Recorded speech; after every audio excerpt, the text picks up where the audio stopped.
Graça e paz, irmãos. Muito bom estar com os irmãos mais uma vez. E com a responsabilidade aqui de encerrar a nossa série no livro de Jonas. Se você quiser marcar um tique lá no índice da sua Bíblia, mais um livro que do começo ao fim nós pregamos aqui na igreja, pode riscar a Bíblia, tá? Não é pecado, não.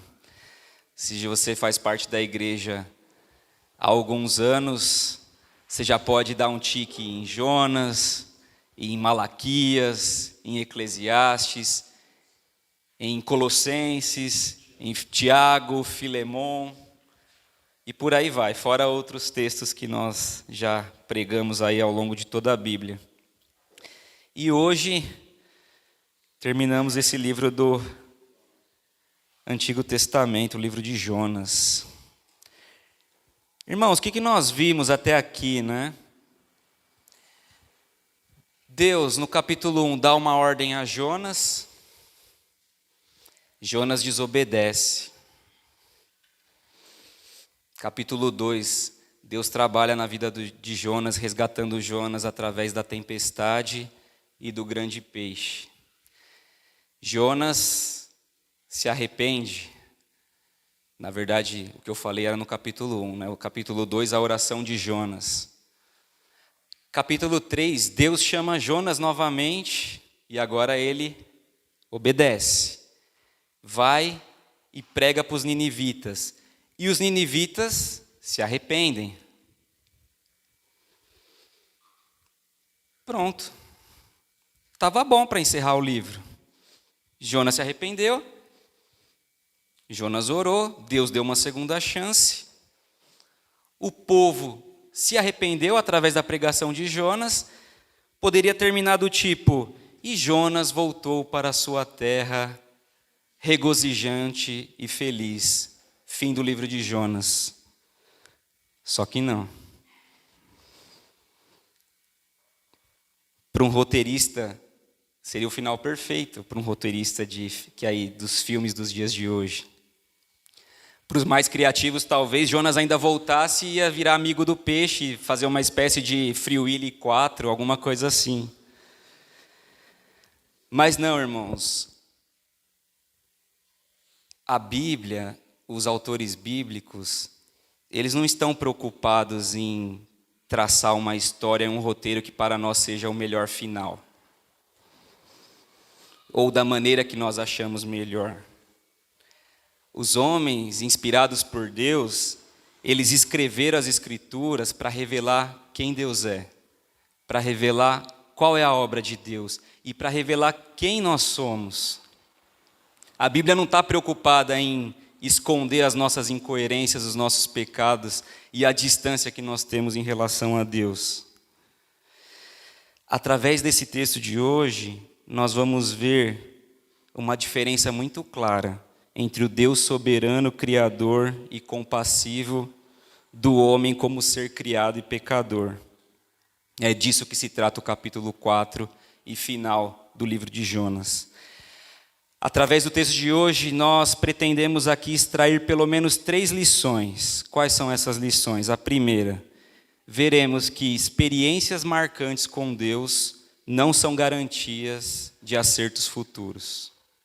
Segundo, nós vamos ver o contraste que há entre um Deus de compaixão e o egoísmo humano. E terceiro, trataremos sobre a necessidade de se importar com aquilo que Deus se importa. Essas são as 3 lições que nós veremos através do sermão de hoje. Eu te convido a abrir a Bíblia em Jonas, capítulo 4, o último texto da nossa série.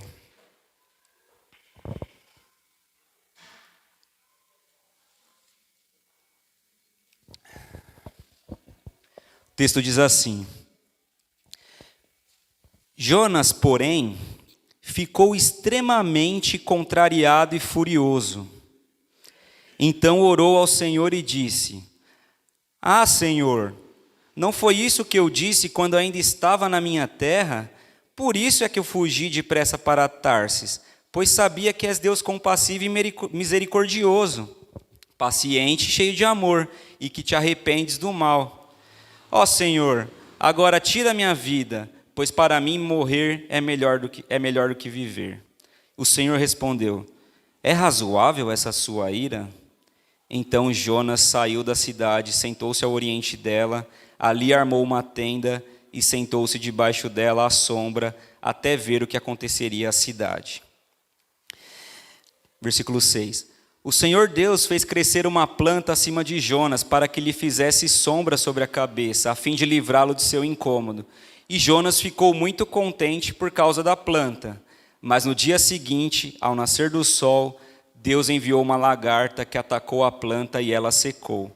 E aconteceu que, aparecendo o sol, Deus mandou um vento oriental quente, e o sol bateu na cabeça de Jonas, e com toda a sua alma ele desmaiou e desejou morrer, dizendo: para mim morrer é melhor do que viver. Então Deus perguntou a Jonas: é razoável essa tua ira por causa da planta? Ele respondeu: é justo que eu me ire a ponto de desejar a morte. O Senhor disse: tens compaixão da planta, que não cultivaste, nem fizeste crescer, que numa noite nasceu e na outra morreu.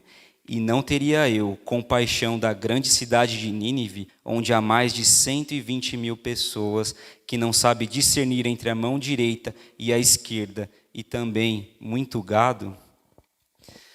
Pai, obrigado pela sua palavra, Senhor. Obrigado pelo livro de Jonas. Obrigado por tudo que nós aprendemos aqui nas últimas semanas acerca deste livro, Pai. Essa história é um fato, foi relevante naqueles dias, foi relevante para a fé dos primeiros cristãos, é relevante para nós hoje, Senhor. E nós temos verdades para aprender acerca dela, de quem o Senhor é, de quem nós somos. Te pedimos a tua direção, ainda temos algo a aprender nesses versículos finais, Pai. Teu Espírito faça a tua vontade nos nossos corações, no nome de Jesus, nós oramos, amém.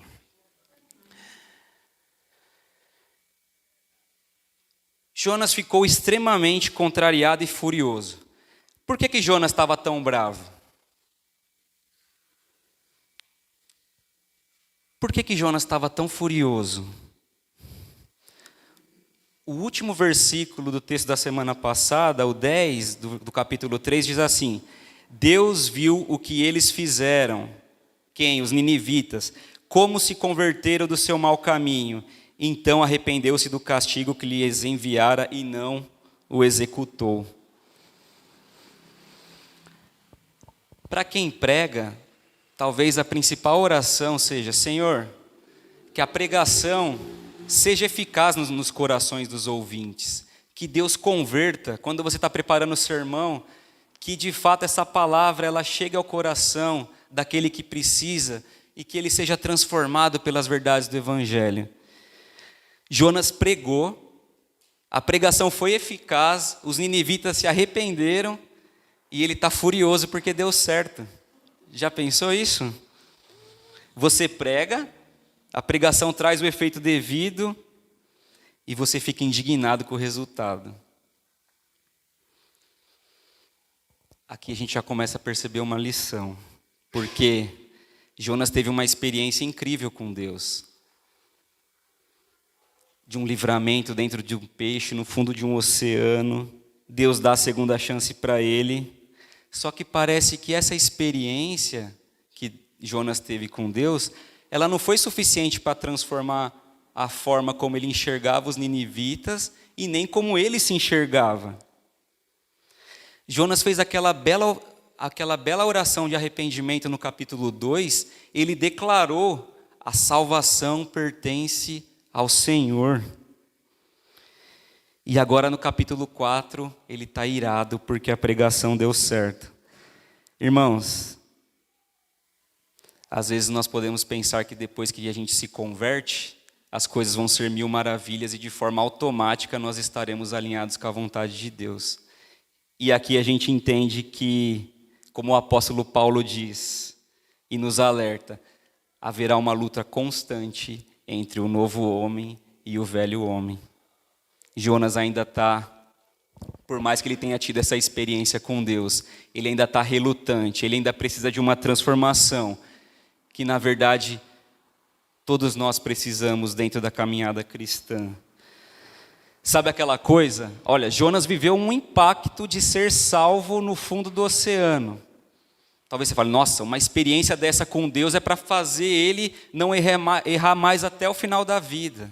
Talvez você pense assim, fui num retiro espiritual, Deus falou muito comigo nesse fim de semana. Olha, eu me sinto pronto para enfrentar qualquer desafio, qualquer tentação, porque eu de fato tive um encontro com Deus nesse final de semana. Talvez o seu maior erro, o seu maior pecado surja na semana depois de um retiro espiritual.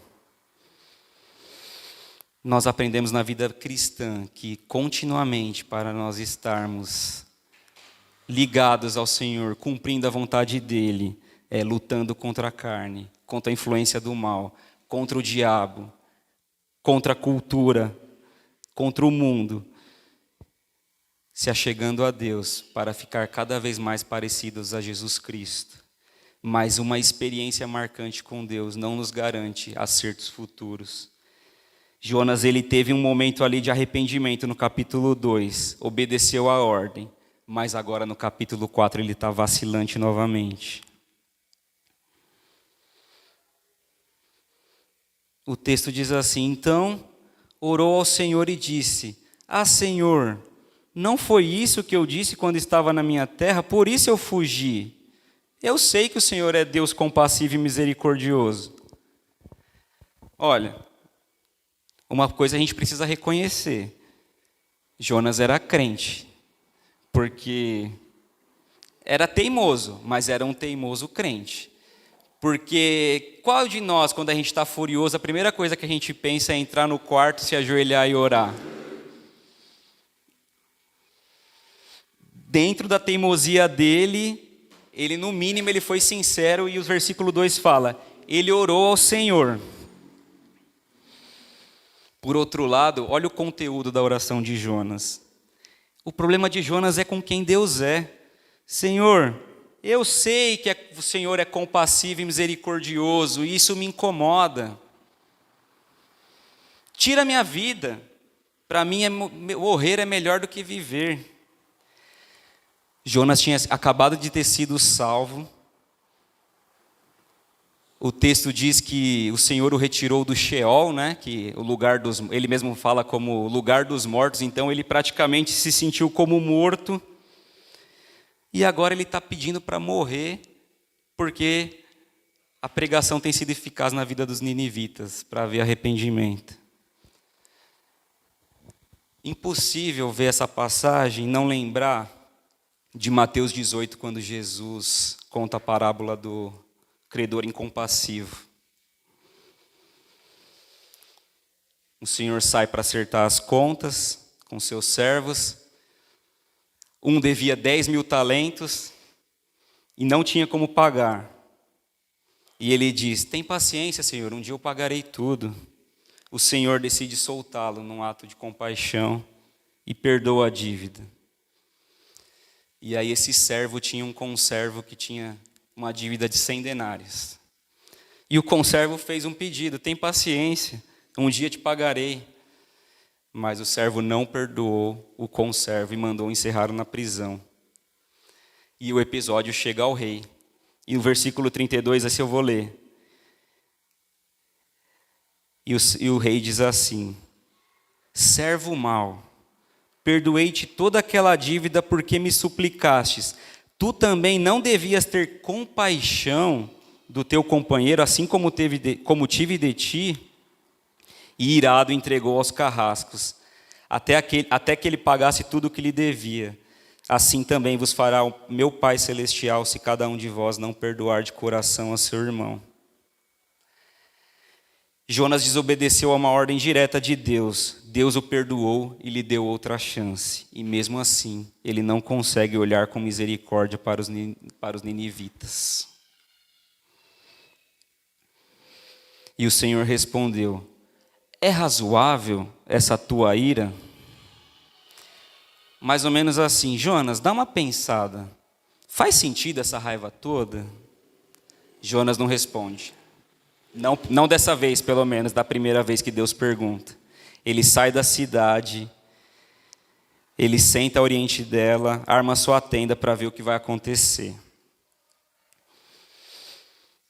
E aqui a gente tem a certeza de que essas experiências com Deus, de fato, elas não são garantias de acertos futuros. Só que o texto continua a se desenrolar. E aqui eu quero entrar no segundo ponto para mostrar de forma clara como há um contraste entre a compaixão de Deus e o nosso egoísmo humano. Deus vai continuar tratando com Jonas. Da primeira vez ele tratou com Jonas de uma forma mais radical, né? Foi através de uma tempestade. Agora Deus vai começar a tratar com Jonas através de argumentos e de perguntas para fazer Jonas refletir.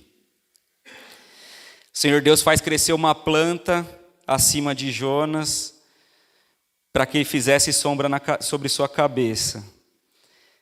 E o texto diz que Jonas ficou muito contente por causa da planta.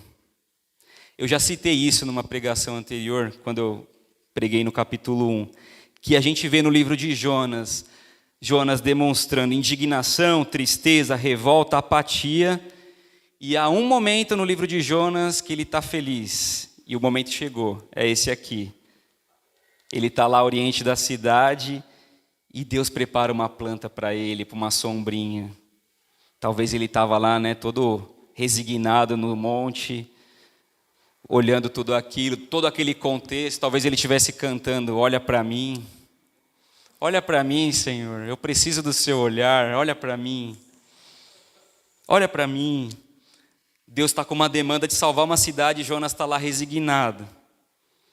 Só que Deus faz a planta para proteger ele. E ele fica muito feliz. Olha, uma atitude de Deus que me beneficiou diretamente. Opa, até que enfim Deus olhou para mim. Mas, como diria a alegria de pobre dura pouco.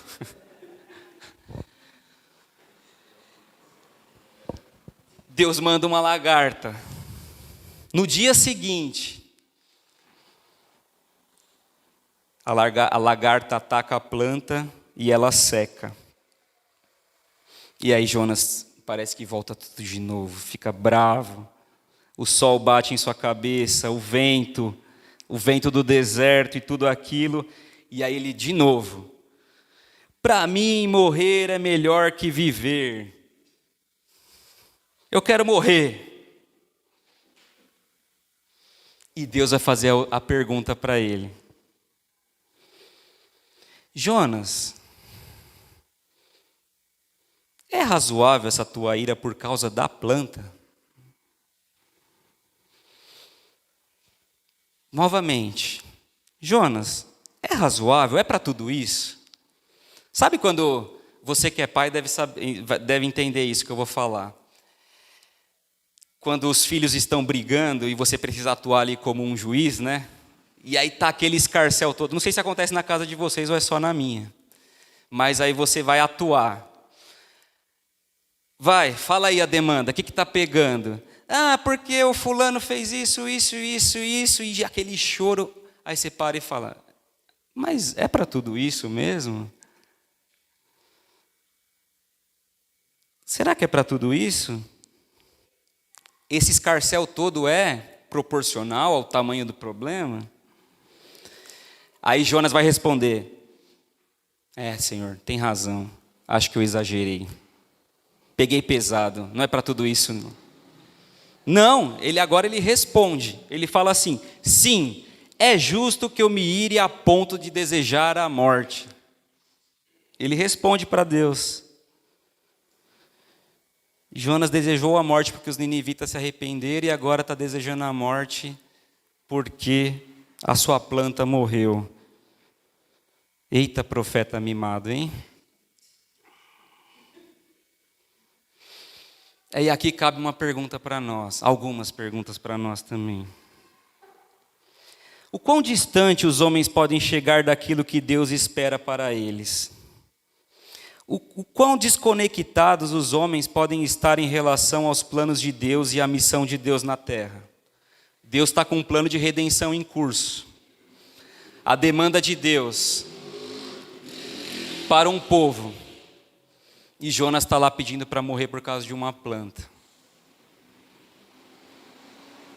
A pergunta para nós é: quantas vezes nós estamos dispersos, nos preocupando com outras demandas, totalmente alienados em relação ao que Deus quer fazer em nós e através de nós? Será que nós valorizamos o que Deus valoriza? Será que nos preocupamos com aquilo que de fato Deus se preocupa? Qual valor Jonas estava dando para aquele povo, para aquela cidade? Quão distante estavam as prioridades de Deus em relação às prioridades de Jonas?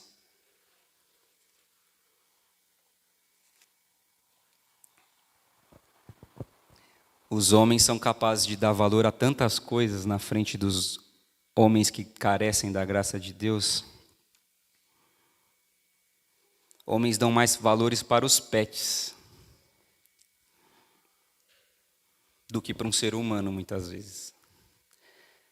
Eu não vou nem falar dos bebês reborn, né? Vou falar dos bebês reborns lá na frente, que não tem como não falar disso, que tem a ver. Mas pessoas valorizam mais pets do que seres humanos, muitas vezes. Nada contra quem tem animal de estimação, tá tudo certo. Eu não tenho, mas respeito quem tem. Mas deixa eu falar uma coisa, do ponto de vista de valor da criação, o bandido que está preso agora, pelo pior crime que possa ser cometido, do ponto de vista da criação, ele tem mais valor do que o pet que dorme na sua cama. Ainda que você, pela maldade que essa pessoa cometeu, não perceba isso. Mas ele tem mais valor que um animal, ele tem mais valor que um pet. Eu digo isso simplesmente baseado em Gênesis 1:27. E Deus criou o homem à sua imagem, a imagem de Deus o criou, homem e mulher os criou. Ainda que essa imagem manchada pelo pecado, mas os homens foram criados à imagem e semelhança de Deus, os pets não. Irmãos, o mundo está tão maluco que a gente precisa dizer o óbvio e pôr uma hierarquia de importância nas coisas. Homens, reino humano, reino animal, reino vegetal, das plantas e os seres inanimados, né? Aí entram as outras coisas.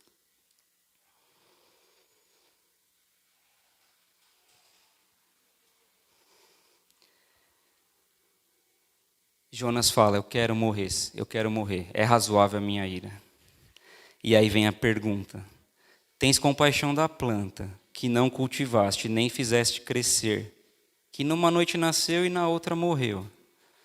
E não teria eu compaixão de uma grande cidade, de Nínive, onde há mais de 120 mil pessoas que não sabem discernir entre a mão direita e a mão esquerda. Deus está querendo mostrar para Jonas o que realmente importa, sobre onde Jonas precisa colocar sua atenção, e Jonas está olhando para suas próprias demandas. Como se Deus quisesse dizer: Jonas, você chora por plantas, eu tenho compaixão de pessoas. Não é diferente nos nossos dias hoje. Eu entreguei meu filho para morrer por pessoas, e vocês estão chorando por causa das suas plantas. Já parou para pensar nisso, irmãos? Vamos voltar para o bebê reborn agora. Deus entregou seu filho para morrer por pessoas de carne e osso. E tem gente indo para a fila do SUS levar bebê reborn para passar na consulta médica. Que desordem é essa? Ah, André, você pegou pesado. Não cheguei nesse nível de loucura de levar uma boneca para o SUS. Esse exemplo está muito distante de mim. Mas a pergunta para nós é: o que nós temos colocado como prioridade? Talvez não seja nesse exemplo extremo de fato. Mas quantas vezes nós desprezamos aquilo que Deus dá importância por conta das nossas demandas, sejam quais elas forem? Por quais plantas nós estamos chorando hoje?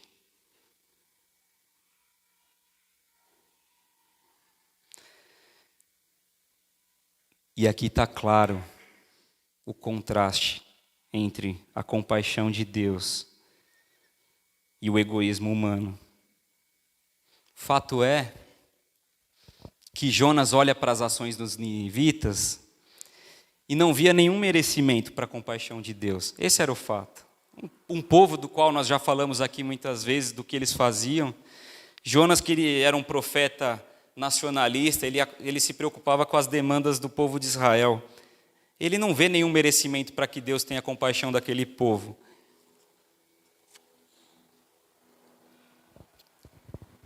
O próprio Jonas, que disse que a salvação pertence ao Senhor. Sabe o que está acontecendo aqui? A compaixão de Deus pelos ninivitas ofende a Jonas. Porque ele não vê merecimento, esse povo não merece. Essa graça da qual o pastor falou aqui há uns minutos atrás, não é para ser dispensada para um povo como o de Nínive. Jonas está ofendido.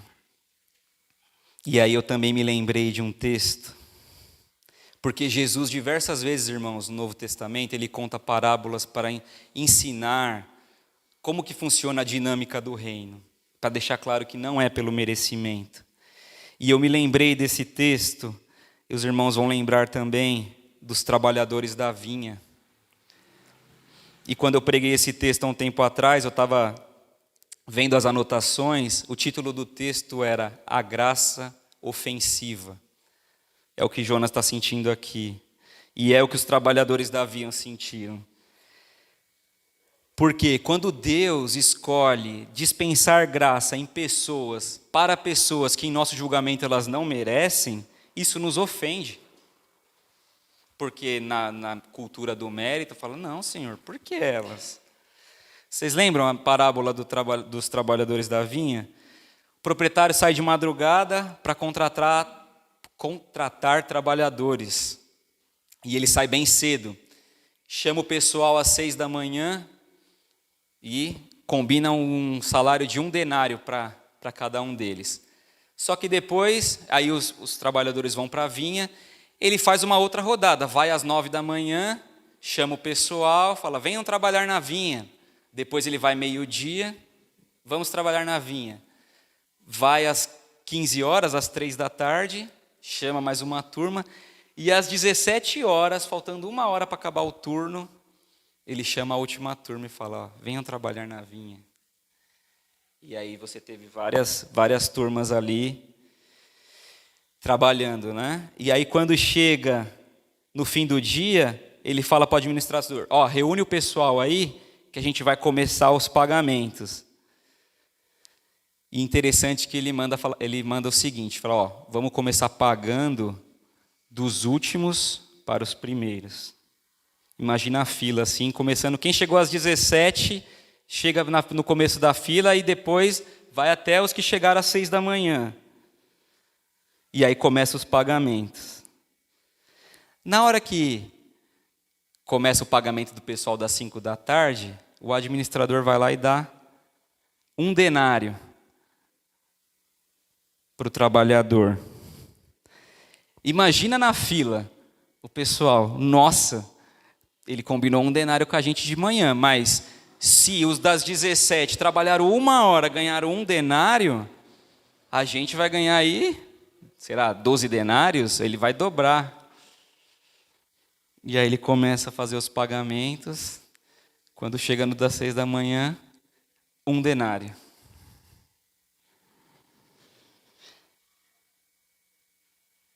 Imagina o sentimento do pessoal. Ali foi criado o STVI. Vocês conhecem o STVI?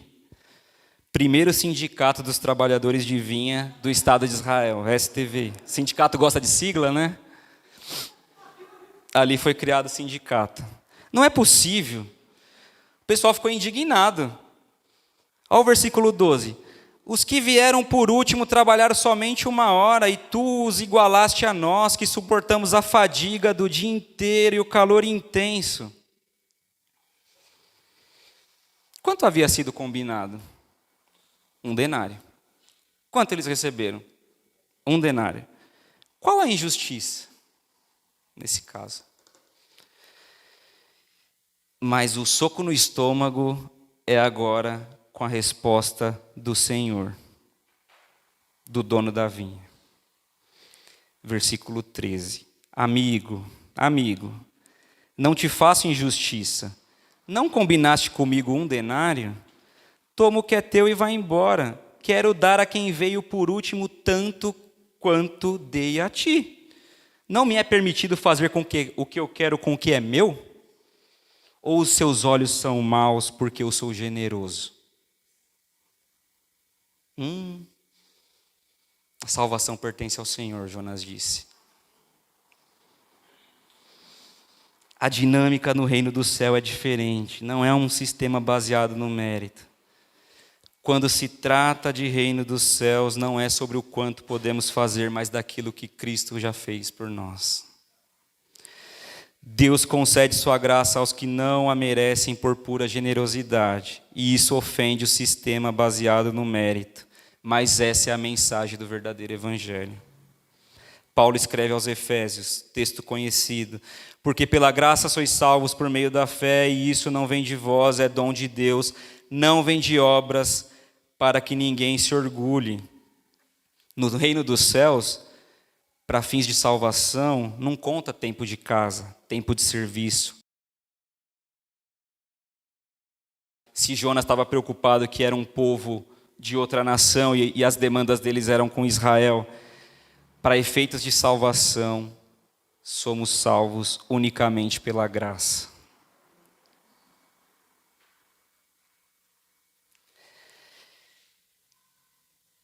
Caminhando para o fim. Percebe como o livro termina de forma curiosa e até abrupta?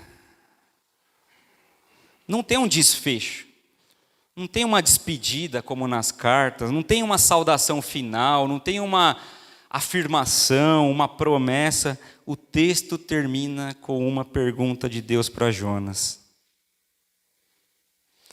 Engraçado, porque na introdução eu disse, o livro poderia ter acabado no capítulo 3 e final feliz. Agora no 4 parece que... Será? Olha aí, antes do próximo livro não faltou o capítulo 5 para a gente pregar semana que vem? Não, ele vai acabar com uma pergunta. E eu creio que essa pergunta acaba de propósito. O livro acaba com essa pergunta de propósito. Porque essa pergunta ela precisa reverberar e chegar até os nossos dias, para que a gente também reflita sobre ela, tire as nossas conclusões e também responda acerca dela.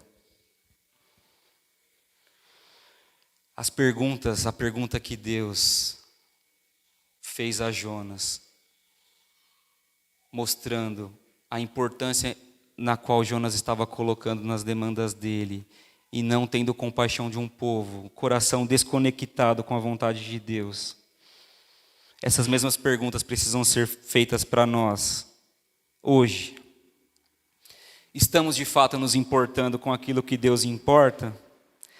Por que colocamos tanta atenção de dedicação, sentimentos em coisas diversas, mas não nos importamos na mesma medida com as coisas relacionadas ao reino de Deus? Essa é a pergunta para nós hoje. Sabe que é interessante terminar com essa pergunta também? A nossa próxima série de pregações será no livro de Atos. O que é Atos? O que fala o livro de Atos? Propagação do Evangelho. Desculpa aí o spoiler, pastor, é que eu não podia deixar perder o gancho aqui. Como vamos propagar o Evangelho se a gente não sente compaixão pelas pessoas? Como nós vamos entrar no livro de Atos que fala de propagar a mensagem da cruz, se eu estou totalmente indiferente a elas, as pessoas que precisam ouvir essa mensagem? Como eu vou pregar sobre Atos se de fato eu nem me importo com o que Deus está se importando? Então ela é relevante para nós e ela também se encaixa no momento que nós estamos vivendo.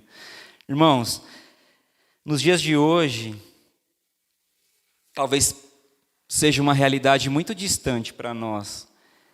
Número de obras realizadas, nacionalidade, são com uma missão, não sei se os irmãos conhecem, Missão Portas Abertas. É uma missão que trabalha com missionários em países onde há perseguição de cristãos, né? Países aí do Oriente Médio, tem até aqui na América do Sul, tem em diversos lugares no mundo, Coreia do Norte. E vira e mexe eu vou lá, e eu converso com algumas pessoas, e quando eu tenho a oportunidade, para além do trabalho, conversar sobre as questões da missão e como tá as coisas, assim, e eu sento para conversar com o líder lá do escritório que fica em São Paulo, ele conta algumas coisas para mim que, no nosso contexto de hoje, é muito difícil de você imaginar. Cristãos morrendo hoje em dia, colocando a vida em risco, de fato morrendo pela mensagem do Evangelho. A gente está numa vida de conforto tão grande aqui, que a gente parece que isso aí foi na época da Bíblia, isso não acontece nos dias de hoje. Mas ele traz histórias de missionários e situações que acontecem, perseguições, pessoas deixando tudo, perdendo coisas em favor do Evangelho. É muito distante da nossa vida aqui no Ocidente. Essa vida que a gente está sempre buscando o conforto da sombra, né? E quando eu ouço essas histórias, eu olho assim para a nossa vida e eu penso, quais são as lutas que nós estamos travando? Tá, a gente não tem esse contexto, talvez não ainda, mas às vezes a nossa luta ela tem se resumido assim, eu tenho 2 oportunidades de estar na igreja na semana, uma é no culto dominical e a outra nos estudos bíblicos. A minha luta tem sido se eu vou vencer a minha vontade de ficar em casa ou ir para a igreja. E muitas vezes a vontade de ficar em casa ela ainda tem ganhado. Quais lutas de verdade nós estamos brigando? Se nós estamos vivendo assim, a começar por mim, que estou falando essa palavra, vivendo de maneira egoísta, hoje é dia de nos arrependermos e vivermos de uma forma diferente. Talvez estejamos como Jonas, que não teve compaixão do povo. Talvez a gente está como os trabalhadores das 6 da manhã, que vêm, acham que merece mais por ter chegado mais cedo na vinha. Talvez você seja o credor incompassivo que foi perdoado, mas não ofereceu perdão. Enfim, hoje é dia de nos arrependermos em oração, pedir perdão ao Senhor pelas nossas atitudes. E a boa notícia é que temos um Deus de compaixão, esse Deus que nós estamos falando aqui, misericordioso, que nos perdoa e que está todos os dias nos dando chances e oportunidades de fazermos diferente. Salmo 86:5 diz assim: porque tu, Senhor, és bom, pronto a perdoar e cheio de amor para com todos os que te invocam. E o 15 diz assim: mas tu, Senhor, és um Deus compassivo e benigno, paciente e grande em misericórdia e verdade. Esse é o Deus compassivo no qual nós podemos confiar e encontrar perdão. Jonas olhou para a cidade, não teve compaixão dela, mas Jesus, do alto da cruz, olhou para homens que estavam escarnecendo, torturando, iam matá-lo, e ele clama: Pai, perdoa, porque eles não sabem o que fazem. Esse é um coração de compaixão, alinhado ao coração de Deus. Jesus é o profeta que Jonas deveria ter sido. Na verdade, ele é muito mais do que um profeta, porque ele não apenas tem compaixão, mas ele vai à cruz e morre pela nossa salvação. A minha oração é que a gente se aproxime cada dia mais desse Deus de compaixão, crendo nessas palavras e utilizando os meios de graça que Ele nos concede, para que cada dia a nossa vontade esteja alinhada à vontade dEle, se importando de fato com o que Ele se importa. Vamos orar. Pai, nós queremos te pedir perdão, Senhor. Quando olhamos a nossa vida e vemos o quão aquém nós estamos, Pai. Essa é a verdade. O quanto desconectados, alienados, muitas vezes ficamos do que o Senhor quer fazer na terra, do que o Senhor quer fazer na nossa família, do que o Senhor quer fazer na nossa igreja, no nosso bairro. Nós estamos nos preocupando com um montão de coisas e distantes do que o Senhor tem para nós. E aí nós ficamos insensíveis, nós ficamos na lógica do mérito. E Pai, hoje é uma oração de perdão, Senhor, porque nós precisamos estar perto de Ti para alinhar o nosso coração ao Teu.